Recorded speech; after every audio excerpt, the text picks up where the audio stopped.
The ancestors of native North Americans came from Asia. During the last ice age, sea levels dropped, allowing a land bridge to emerge over what is now the Bering Strait and connect Asia with North America. Archaeologists believe the first migrations began about 40,000 years ago, when generations of nomads moved southward and eastward across what is now Canada and the United States, and eventually advanced to Central America. These migrations happened in waves over thousands of years as the land bridge opened and closed according to the ebb and flow of the glaciers. By 15,000 BC, these migratory groups had spread throughout North America, establishing their own patterns of life that archaeologists would discover later through the artifacts and bones they left behind. Many of these societies were hunters and gatherers who preyed on the giant bison and great mammoths that roamed the plains. Stone-tipped projectiles have been found at Clovis and Folsom in modern New Mexico. As the number of big game animals declined, some of these groups began to rely on plants, fish, and small game for food. Their tools became more sophisticated, as did contact between groups. Sites like Shoup in Pennsylvania show evidence of trade. The climate changed, and as it warmed, the glaciers melted and retreated for the last time. The sea level rose and submerged the land bridge, cutting off the passage from Asia and separating North America. By that time, generations of native North Americans had long since begun to develop the distinctive cultures and tribes that the Europeans would encounter centuries later.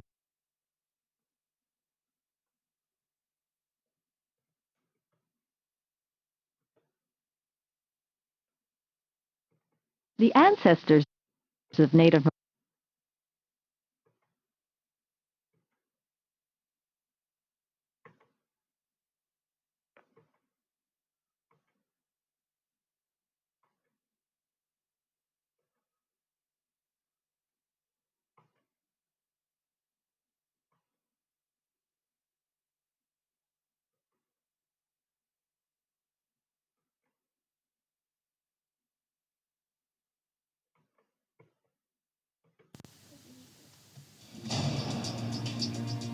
Italian explorer Christopher Columbus is often credited as the first European to reach North America. But many historians believe that Viking sailors from Norway actually landed in what's now Canada around 1000 AD, well before Columbus arrived in 1492. Evidence of this Viking achievement is captured in legends called sagas. A key figure in these early adventures, a Norse outlaw named Eric the Red. Eric fled Norway with his family. He sailed west from Norway to Iceland, where he feuded with a neighbor, eventually killing him. Eric again sailed west until he reached a desolate glacier. He named it Greenland because, as he put it, people would be attracted to go there if it had a favorable name. According to legend, it's Eric's son Leif who eventually sailed even farther west from Greenland toward a new world. One saga says young Leif heard a tale about Bjarni Herfjolfsson, a sailor who got lost at sea and spotted a strange land. Leif was intrigued and in about 1000 AD gathered 35 men and left Greenland aboard Bjarni's ship. Soon the explorers arrived at a coastline near mountains. Lacking his father's talent for naming places, Leif called the discovery Stone Slab Land. Leif and his men explored this new world further and found another island which he named Markland, which means forest land in Norwegian. Some historians now believe this area to be the northern tip of Newfoundland. Leif and his men stayed there for the winter, enjoying rivers teeming with fish. And then they found something even better. Grapes, perfect for making wine. The sagas tell us that when the explorers sailed back to Greenland, they pulled an extra boat behind them, one overflowing with grapes. Leif decided to name the place he had discovered Vinland. Though historians aren't certain, most agree that Leif Erikson's Vinland was also in today's northern Newfoundland. To reach it and safely return was an astonishing achievement.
Christopher Columbus was not the first to discover the Americas, nor was he the first to realize that the Earth is round.